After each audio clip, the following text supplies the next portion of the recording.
I know I did. But anyways, being Monday morning, we're back. Okay, you're a little over halfway done. So, no, for real. May 7th will be here before you know it. Okay? Getting back to history then. The chapter that we finished and covered before the break, whatever that was, dealt with the axial age, and specifically a lot of the philosophies and developments and changes that came about in different parts of the world. Okay? Now, we're still looking at the same time period, but now we're going to move on with history. Okay? You still need to, remember things about Buddhism and Confucianism and, all of that stuff. All right? But now we're going to look at various events and, of course, even more developments. Okay? Now, one of the groups that we looked at were, in fact, the ancient Greeks. Okay? Remember, all right? There's going to be a lot of P words you need to learn. There were over 150 city-states, or polis, that existed in ancient Greece. Each of them were independent entities with different forms of government. Okay, not going to get into those were like the different developments from here. But if you recall, we focus on Athens and Sparta because one, they were complete opposites of each other, and of course, two, they were always at war. Okay, most of the things that happened in ancient Greeks were because some kind of argument between Athens and Sparta. And so that's where this next chapter, chapter 6, starts, okay, with a conflict that lasted, all right, over 10 years, known as the Peloponnesian War, okay? What was the Peloponnesian War? It was basically Athens versus Sparta again, okay? Of course, the various Greek city-states took sides. Okay, some city-states were allied with Athens, some of them were allied with Sparta. Okay, now, one of the reasons why this conflict lasted so long is because behind the scenes, okay, the Persians were trying to play puppet master. They were manipulating events.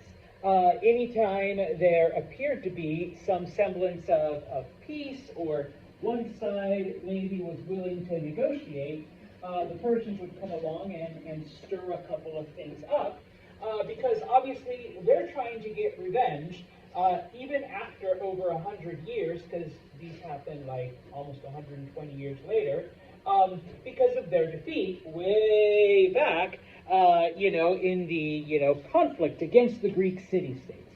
Okay? Now, their plan works. Okay, and the Greeks realize a little too late that it's the Persians that have been kind of manipulating them into this war. And so what ends up happening, okay, to the north of Greece is a land called Macedonia. All right, now the Macedonians were also Greek.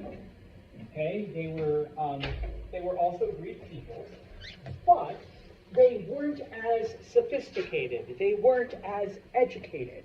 They weren't as, quote-unquote, civilized as the mainland Greeks, or the Greeks that lived on the islands, or the Greeks that lived in Anatolia. Okay? If you want to use this, you can. The mainland Greeks considered them rednecks, okay? The cousins you don't talk about. All right? Because, they didn't do any of the things that, even the Spartans, okay, the things that they considered to be part of a civilized society. Okay? Now, just like the Greek city-states, or I should say the mainland Greek city-states, the Macedonians were also separated into their own entities. Okay, and yeah, they fought each other. Yeah, they did a lot of the same things that these guys did. But at some point, a man named Philip II is able to unite all of Macedonia under his rule. Okay? And of course, this is something that the ancient Greeks never did. Okay? It was never one nation. So Macedonia does it first. In addition, okay, Philip is able to conquer some other areas outside of Macedonia. So he's got a pretty powerful kingdom, okay, by the time that we enter these wars, okay? And so even though the Greeks see them as backwards and redneck and whatever, they do have an army. They are pretty powerful, okay? And we may not want to admit it, but they're Greek, okay? They're cousins. So they go to Philip for help, okay? Hey, yeah, I know we've been fighting for, a long time. Turns out it's the Persians that have been, kind of like making things happen. So the only way we can, get rid of the Persians is to come to you. You lend us your armies, and we'll be able to defeat them. Now, Philip, okay, is more than happy to do this because the Persians had, at some point in the past, had their own conflicts with Macedonia. So, Philip's like, okay, we'll help you out. We don't like the Persians either, okay? But, and so he sends his armies down to Greece to help them out. But Philip realizes that after, this long war that they've been fighting against each other, okay, the city-states are weak. The city-states really can't put up any kind of defense. That's why they came to him, all right? They came to him for help in getting rid of the Persians, okay? And so, instead of helping them out, I mean, he does kick the Persians out. He does fight the Persians and they leave, okay? He then turns around and attacks the Greek city-states, okay? They try to resist him, but once again, after years and years and years of war, they're no match for the Macedonians, number one, okay? There's a couple other things that the Macedonians have going for them, okay? Number one, one of the inventions of the Greek city-states is a military formation known as the phalanx, okay?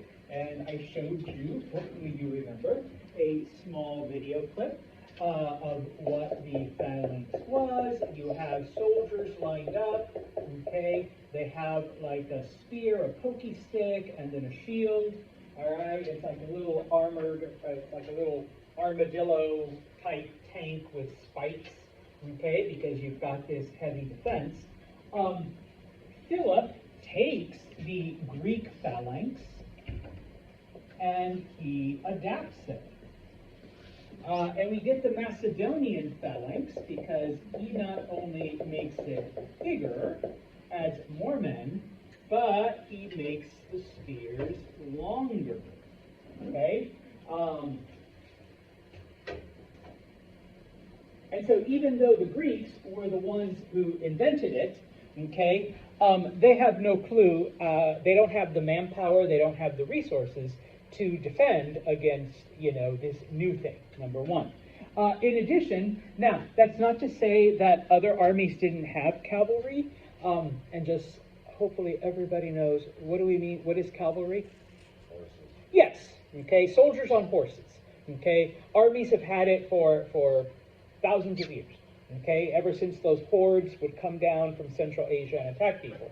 But it is the Macedonians who not only put armor on the horses, hey, maybe this way the horses won't die, all right, or at least not die so quickly, but also put armored soldiers on the horses, okay? Let's try to keep both of them alive. So not only is there speed involved, but if you manage to get lucky and, stab one of them, or, shoot them with an arrow, the arrow bounces off, okay? I don't care what anybody tells you, and this, we're going to apply it to today, okay? Wars cost money, okay? Every war costs money, okay? Macedonia just happened to have been sitting, at least back then, on top of gold, in their mountains, okay? And with all of this, they basically had unlimited funds, all right, to be able to pay for war. Whereas, remember, the Greeks, they've been fighting for years. They have no more resources. They have no more money. So that by 330 BCE, Athens is the last city to fall, okay? It is conquered. And so for the first time ever, Greece is united. But under Philip, okay, he is able to conquer all of the city-states, okay? Now, unfortunately, Philip doesn't get to enjoy his victory for very long, okay? Because not long after, one of his daughters is getting married.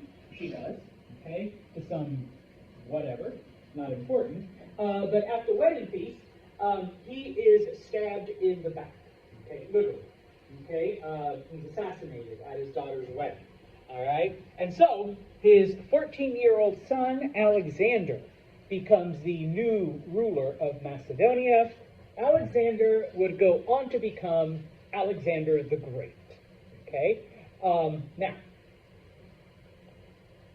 this is probably the most famous image of him. It's a mural on one of the walls in a Persian city. We're going to assume he reasonably looked like that. I mean, you know, nobody's around still, or there were no cameras or anything like that. Okay? But before we talk about Alex, only I can call him Alex because I'm the teacher. All right? Before we talk more about Alex, okay, just a really, really quick, there we go, okay, copyright, gotta do that, all right, the Macedonian phalanx.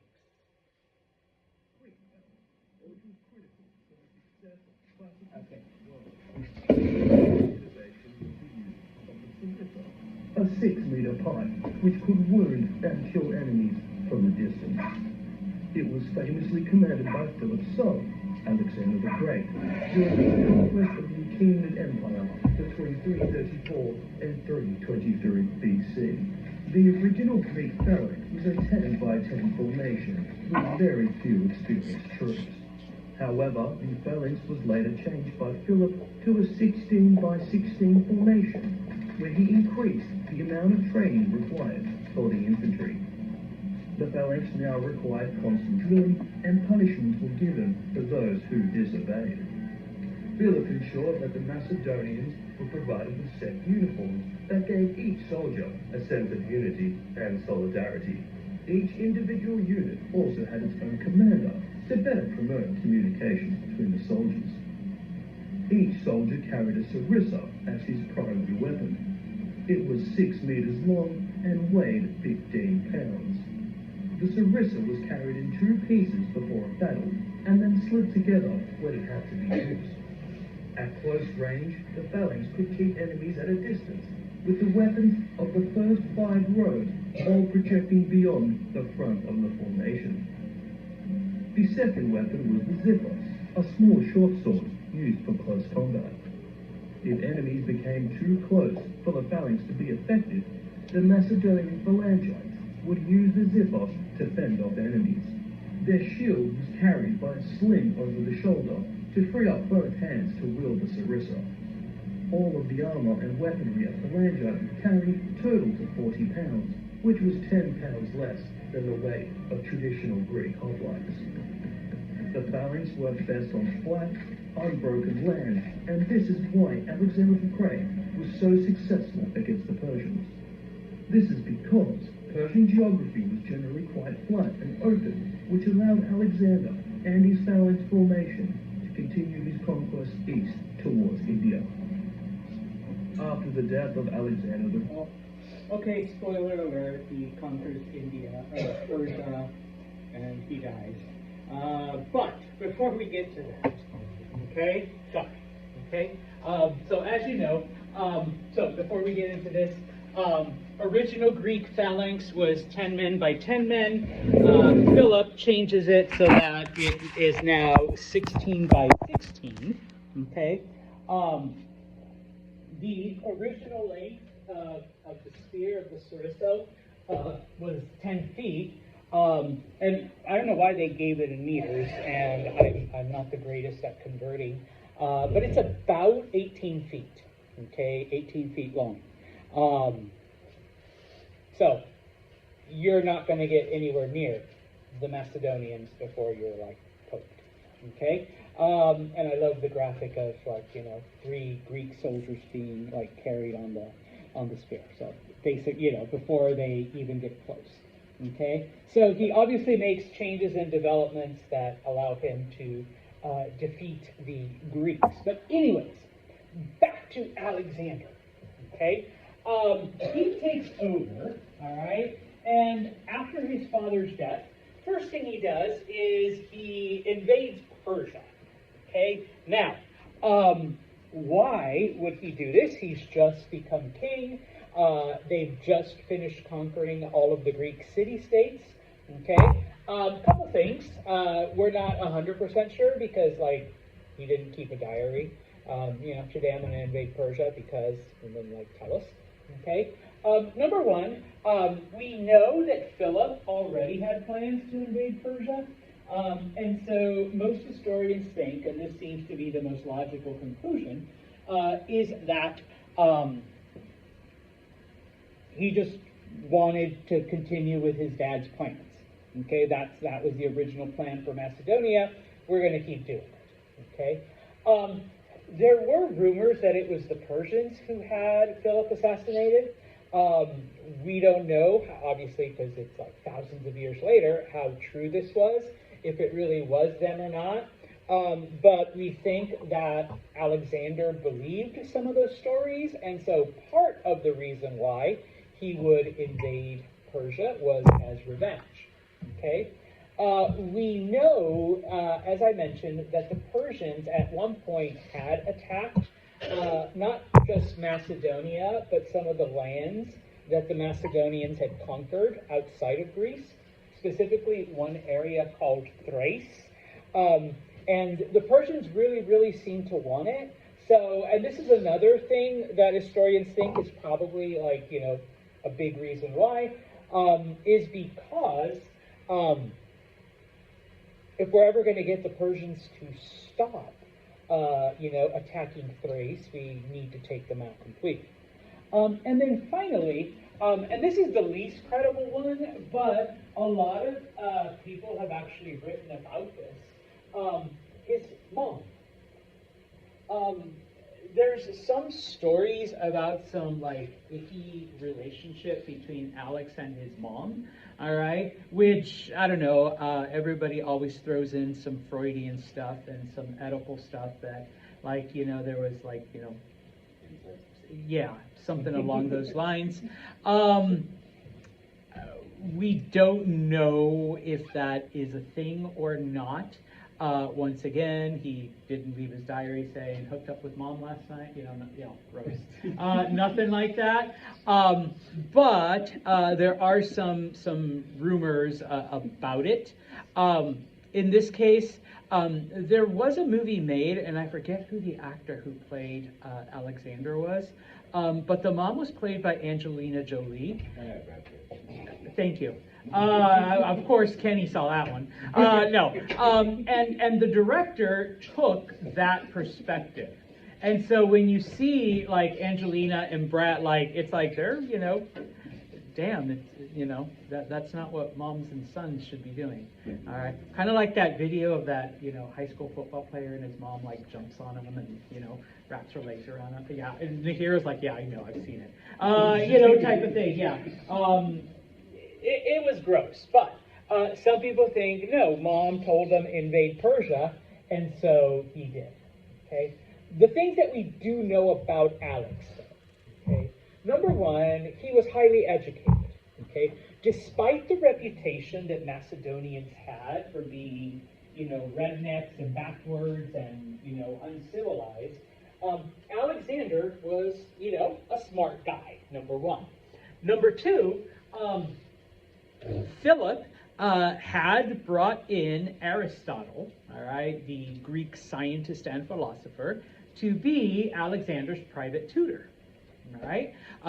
He was one of the, when we talked about the Greek city-states, He's one of the philosophers, you need to be familiar with. He's the one that went through the whole deductive reasoning, make observations, gather evidence, and then come up with conclusions and whatnot. And so that type of teaching is what Alexander was exposed to from a young age. Okay, so he's being tutored by one of the greatest minds, a mind that took a very scientific approach to things. Okay, and of course he had just an innate tactical mind. Okay, he was born with this ability to plan out and take advantage and see the weaknesses in his enemies and how to exploit them. And so when he invades Persia, number one, he is able to outmaneuver the Persian army at pretty much every conflict. Okay, now, as you heard in the video clip, part of it was because the Macedonian phalanx worked better on flat, open ground, and most of Persia was flat, open ground. Okay, but of course, it also involved Alexander's, tactical mind and his strategies. And so, rather quickly, he is able to conquer Anatolia, so ancient Turkey, the area right next to Greece, Mesopotamia, okay, and then when he hit Mesopotamia, he headed south and conquered Egypt. So he takes all of that from the Persians rather quickly. Okay, so Greece, Macedonia, okay, he is able to go in, conquers all of this, makes it to here, conquers all of that, is able to head south and conquers all of Egypt, all within the span of a couple of years. Okay, now when he had conquered all of this, the Persians were like, okay, we surrender, you can keep all of that, and no mas, all right, no more. Alex said, yeah, right. And he went on, and as the video clip said, he eventually conquered everything all the way to India. So not only does he conquer Persia, he conquers beyond. Okay? And so, just as another little, I want to say treat, okay? Already did the phalanx. So just an example, hold on. Just an example here of his tactical mind. I'm sorry, I got this. What is it? Okay, there we go. And as always, I'm not paying attention, so you get to watch a really quick commercial. It takes so much time for it. And with all nutrition. Sando realized that he could not allow his military operations to get bogged down in the face of fortifications, and that meant that he needed techniques and weaponry that could attack fortifications. With mammoth walls and a fortified harbor, and very little land around the walls, the city of Tyre was long thought to be impregnable. Thus, Alexander resolved to a very, very ambitious approach. He knew he couldn't take the city unless he did damage to the walls. So he had his engineers build a causeway, a bridge from the mainland to the island. Causeway was about half a mile long, 200 feet wide, 20 feet high. When the causeway was within striking distance, Alexander unleashed a hail of terror on the city, and then he deployed the only weapon he knew would end the battle, a siege tower. The towers were a kind of multi-storied armored car that moved forward on wheels. Outside, they were fireproof with rawhide, covering the entire wooden structure. Inside, a central staircase led to a series of platforms where Oxybeles and other catapults launched missiles onto Tyre's walls. Down below, others used the tower as protection to wield a ground-level battering ram. They literally wheeled them up to the wall. The men inside would be protected, and they would be shooting arrows at the defenders on the wall and trying to cross over onto the wall and to kill the defenders. Alexander's siege towers pummeled the walls of Tyre for days. Once the fortress had been breached, Alexander went for the jugular. He unleashed a firestorm of reprisal upon the city that had resisted him.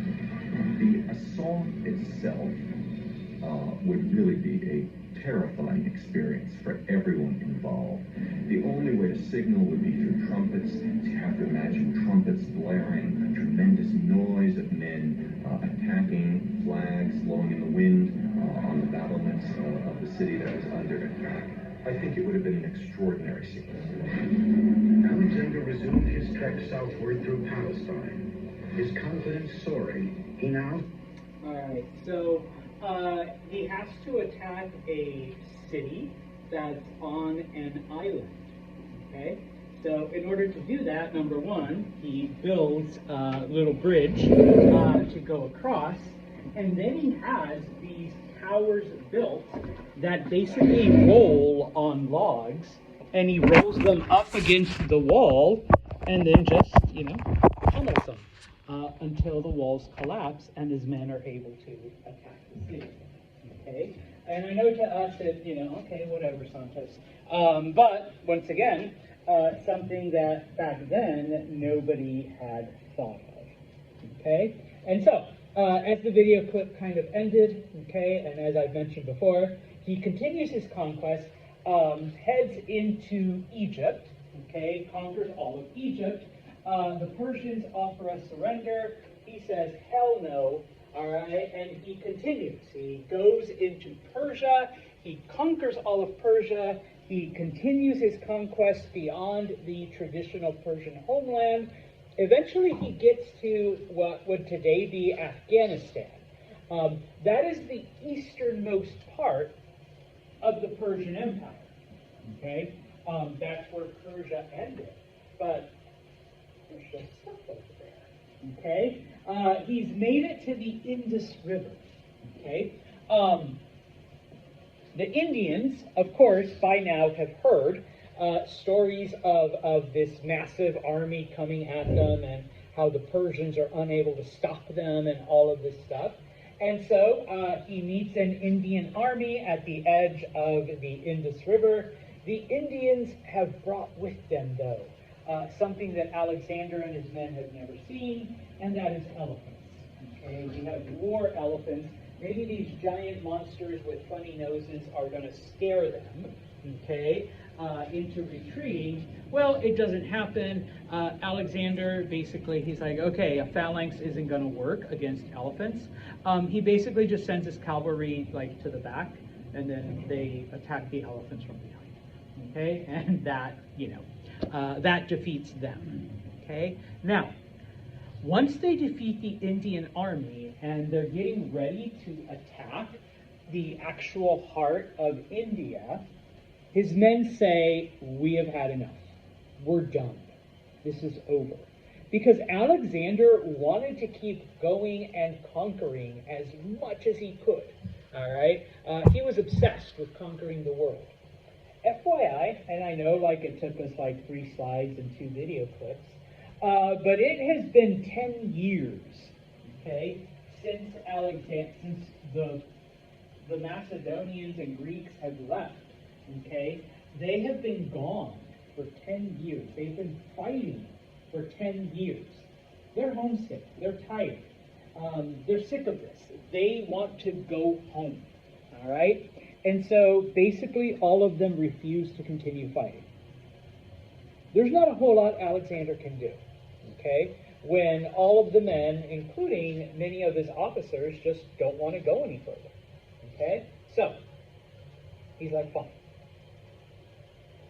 We'll go home, okay? Now, like I said, it's been 10 years, so, during this time, Alexander and his men have been able to absorb some of the local cultures and local stuff because most of their conquest has been of Persia, okay?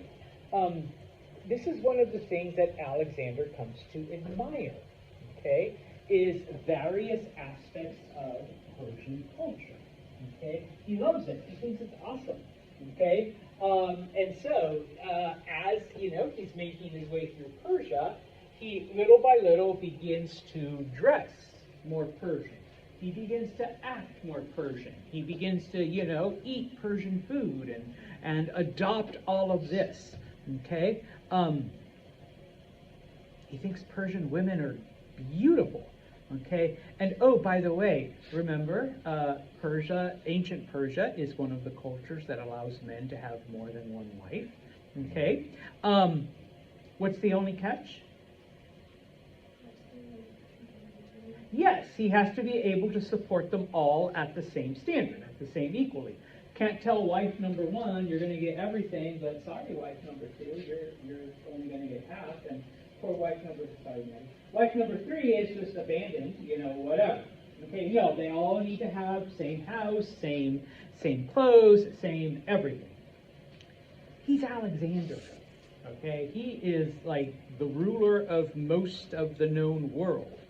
Okay, so he adopts this custom, number one. So he begins to marry a lot of different Persian women. Okay, and he's like, hey, and I will maintain each of these Persian wives I now have to the same level of, wealth. Okay, you get a palace, you get a palace, you get a palace. Okay, a wife number 5 gets a palace. Thanks, Dave. All right, everything, everyone is going to have the same level of living. Okay, now, Alexander still wants to conquer the world. He still wants to keep going. He sees this, all right, as just a temporary setback. Okay, if I can get my soldiers to also come to love and admire Persian culture and Persian women, okay, maybe, just maybe, they will not want to go back to Greece, okay? Especially if they marry, 2 or 3 Persian wives. The wives will convince them to stay in Persia, and this will be their new home. So, they'll be more willing to,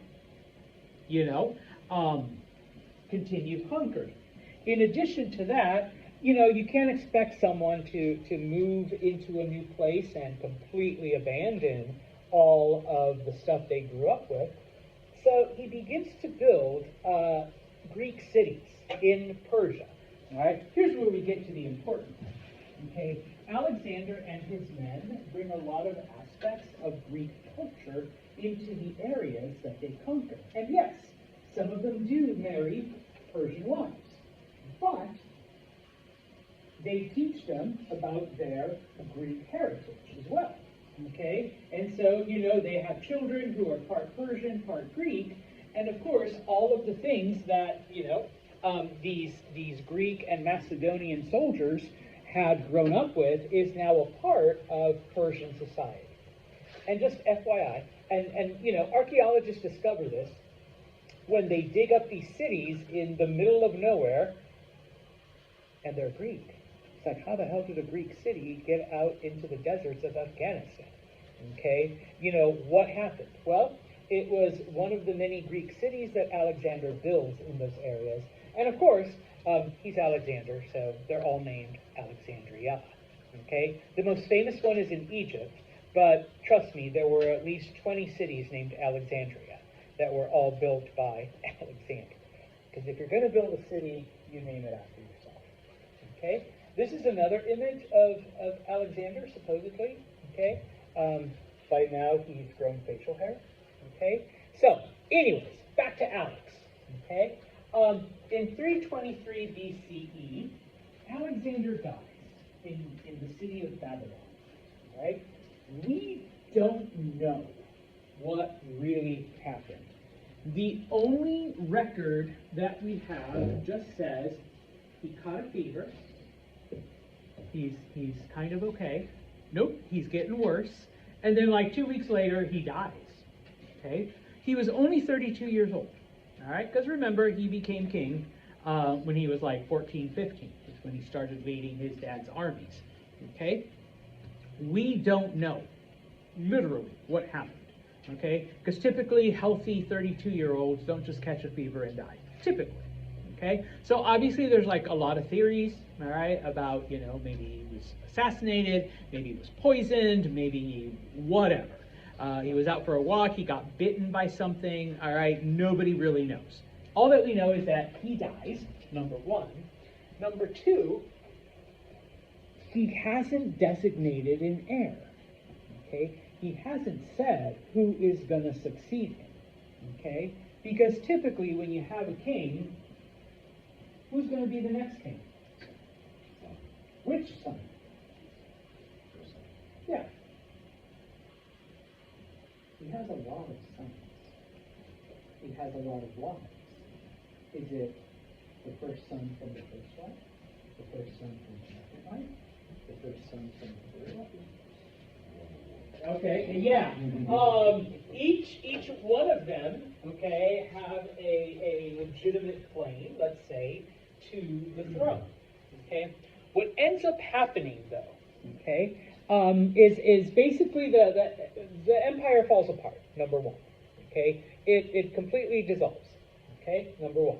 Number two, Alex's sons don't even play a part in most of what ends up happening. His generals, all right, are fighting amongst themselves.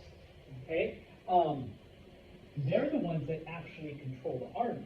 They're the ones that actually, the men are following. They follow their orders. Okay, so pretty quickly, Alexander's descendants are kind of pushed to the side. Okay, now these wars last for several years. Okay, there are some pretty powerful generals, and in the end, okay, we have three of them come out on top, and they basically agree to divide up the empire in three ways.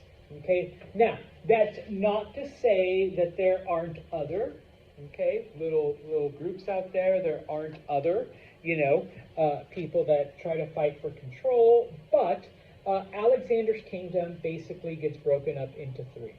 Okay, now there's only one that you need to really remember.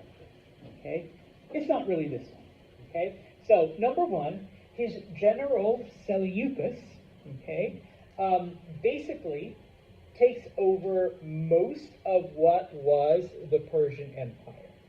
Okay, it becomes known as the Seleucid Empire. It's named after him. Okay, it's basically the area from Syria to Afghanistan, and yeah, it's basically Persia. Okay, but it won't be the same Persia that we looked at back in chapter 3 and chapter 4. Okay, because now it's been influenced by Alexander, his descendants, and of course the new leader. Okay, he's a Greek. All right, Seleucus. All right, so we'll talk about some of the changes in a bit. All right, now back in the homeland. Okay, so Macedonia, it just becomes known as Macedonia, but it's obviously the areas that Philip conquered, and of course most of the Greek homeland, most of the Greek city-states. It comes under the rule of another general named Antigonus. Okay, he becomes the ruler of this area, and it's just called Macedonia.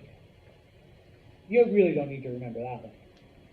This is the one you need to remember. Okay, his general Ptolemy.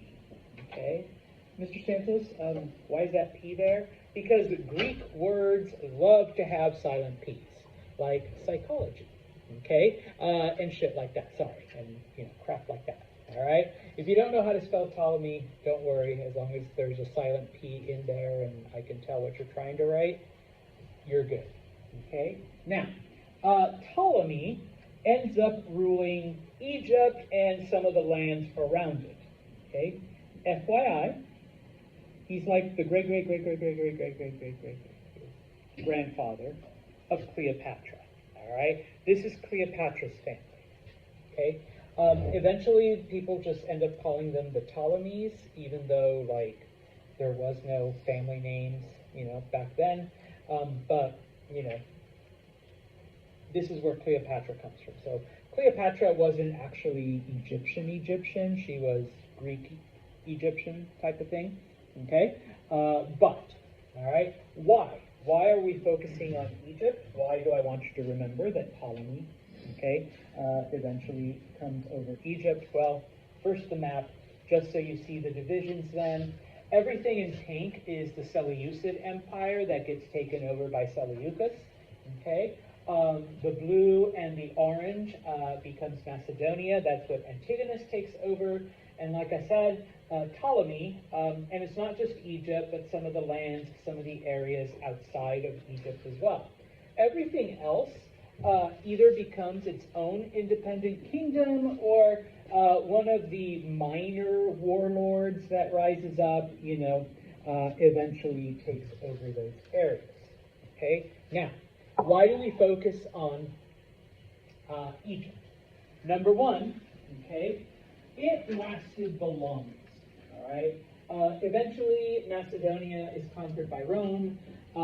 Eventually, the Seleucids are conquered and influenced and affected by other groups, including, groups from India, groups from Europe, groups from Central Asia. Okay, so they get, thrown around. I mean, they're still Persian, but they get influenced by other people. Okay, Egypt, on the other hand, even though they are also conquered by the Romans eventually, when Cleopatra and Mark Antony get together and they fight against Octavian, and this basically ends up being the Persian Empire. Okay, there are a couple things though that Egyptians, their influence seems to permeate a lot of things. Okay, now you need to know this H word, and that is Hellenism. Okay, Hellenism has two definitions, basically. At its most simple, number one is just the spread of Greek culture. Okay. Now, obviously, when the culture spreads, it doesn't just spread, but it also mixes with local cultures. So if you want to add, the mixing of Greek culture with local cultures, okay, that is Hellenism. All right? Now, in Egypt, we see this mixing, all right, most profoundly. Okay? Egyptian culture mixes with Egyptian culture. Egyptian culture mixes with Greek culture, and then, unlike some other areas, it begins to spread and influence and affect, okay, other areas. Okay, number one. Number two, okay, it is this Egypt. It's actually Ptolemy's grandson, Ptolemy III, who has the Rosetta Stone commissioned. Okay? If you recall, the Rosetta Stone is basically the translation matrix. It's the only reason why we're able to look at ancient Egyptian writing and translate it and know what it says, because Ptolemy III said, you know what, I mean, these are nice pictures, and I like that snake and that owl and that little squiggly line, that's the river, but let's make it easy to understand for everyone.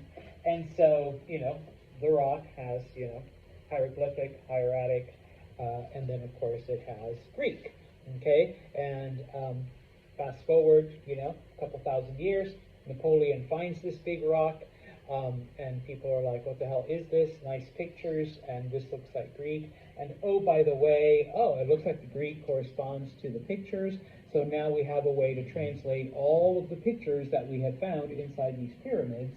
And if you want to see the Rosetta Stone, it is currently sitting at the British Museum in London.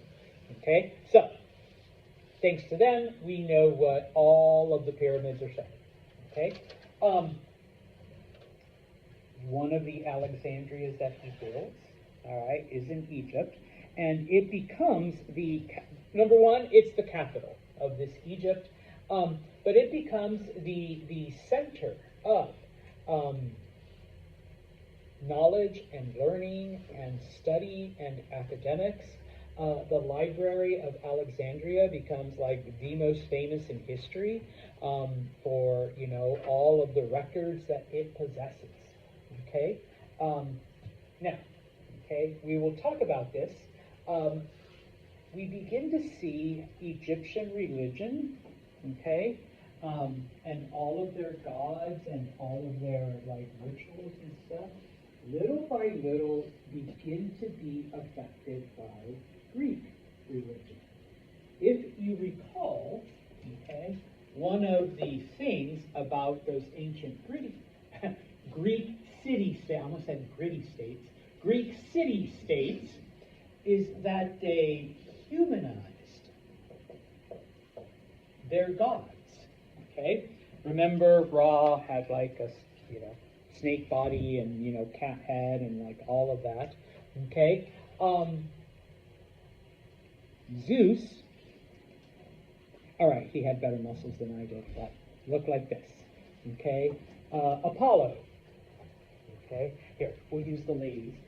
Aphrodite and Hera, and looked like this.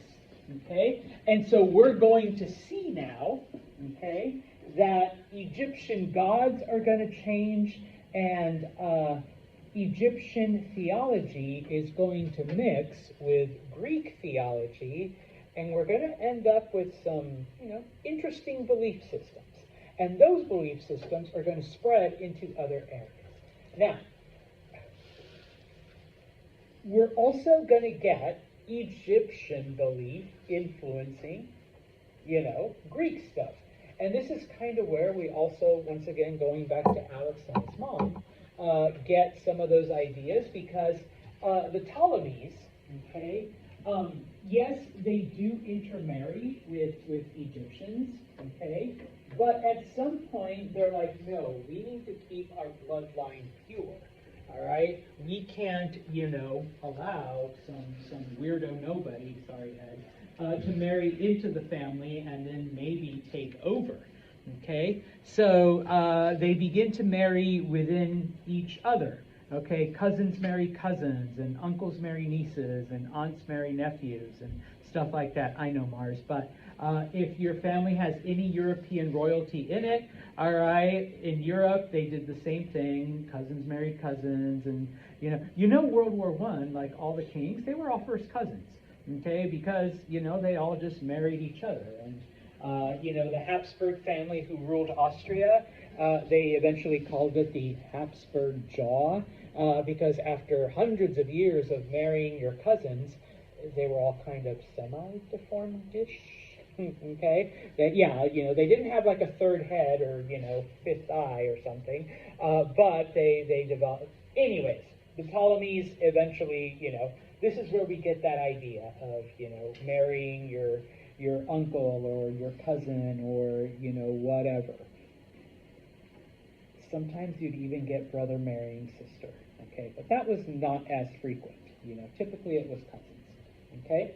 Of course, that's not to say, like I said before, that there weren't other groups out there, okay? So there were other, little kingdoms, but eventually all of those get conquered, all right, by one of these groups, okay? I'm going to stop right here, but on Wednesday, we're going to talk about this. We're going to talk about Hellenism, okay? And yes, you will need to know, all right, so I have it up here. It's literally the first thing on the slide. Not only the spread of Greek culture, but Greek culture mixing with local cultures, all right? Enjoy.